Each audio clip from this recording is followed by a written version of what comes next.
কিছু কিছু গল্পের শেষটা যে এতটা কষ্টের, এই গল্পটা না শুনলে কখনোই বুঝবে না। তো পুরো গল্পটি শুনুন।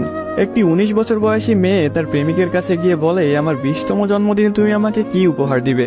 ছেলেটি মুচকি হেসে বলল, এখনো তো অনেক সময় আছে, আর সময় হলে তুমি তোমার জন্মদিনের উপহার পেয়ে যাবে। বেশ কিছুদিন যাওয়ার পর একদিন হঠাৎ করে এই মেয়েটি অজ্ঞান হয়ে যায়। বাসার সবাই বেশ অস্থির হয়ে যায়, কিছুই বুঝে উঠতে পারছিল না কেউ কি হয়েছে মেয়েটার। তারপর সবাই মিলে তাকে হাসপাতালে নিয়ে গেল। হাসপাতালের ডাক্তার অনেক পরীক্ষা নিরীক্ষা করার পর তার পরিবারকে জানালো, সাদিয়ার হার্টে একটা ছিদ্র ধরা পড়েছে। এখন যদি খুব তাড়াতাড়ি হার্ট পরিবর্তন না করা হয়, তাহলে হয়তো সাদিয়াকে আর বাঁচানো সম্ভব হবে না।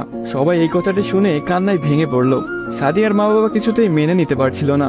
সাদিয়ার প্রেমিক সাকিব তার বিষয়ে ডাক্তারের কাছ থেকে সবকিছু শুনে বলল, এ কিছুতেই হতে দিবে না সে।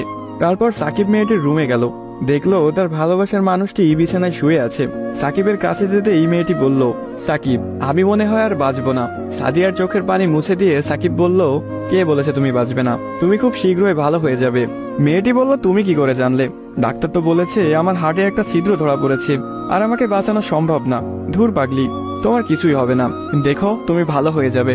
এভাবেই বেশ কিছুদিন যাওয়ার পর সাদিয়া সম্পূর্ণ সুস্থ হয়ে যায় এবং বাসায় ফিরে যায়। বাড়িতে ফিরে এসে সাকিবকে খুঁজতে থাকে, না পেয়ে সাকিবের বাড়ি চলে যায়। সাকিবের বাড়িতে কেউ নেই। অবশেষে সাকিবের ছোট বোনের দেখা পেল সাদিয়া। কিরে, তোমার ভাই কোথায়? সাকিবের বোন কোনো কথা না বলে হাতের ইশারা করে সাকিবের রুমটা দেখিয়ে বলে উঠল, টেবিলের উপরে আপনার জন্য একটা চিরকুট রাখা আছে।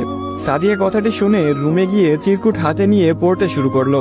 প্রিয়তমা, আমি জানি যেদিন তুমি এই চিরকুটটি হাতে পাবে সেদিন তুমি সম্পূর্ণ সুস্থ হয়ে যাবে, সবকিছু ঠিক হয়ে যাবে আগের মতো, যেমনটা আমি তোমাকে বলেছিলাম। আমি বলেছিলাম না কিছু হবে না, দেখছো তাই হয়েছে।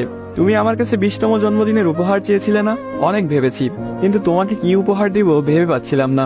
তোমার অসুস্থতার কথা যখন ডাক্তারের কাছ থেকে শুনলাম, যখন বললো একটা হার্ট খুঁজতেছিল, তখন মনে হলো তোমার জন্য এর চাইতে ভালো কোনো উপহার হয় না। আমার হার্টটাই ছিল তোমার জন্য শ্রেষ্ঠ উপহার, যা আমি তোমাকে দিয়ে গেলাম। মন খারাপ করো না, আমি আকাশের ওই উপর থেকে তোমাকে সবসময় দেখবো।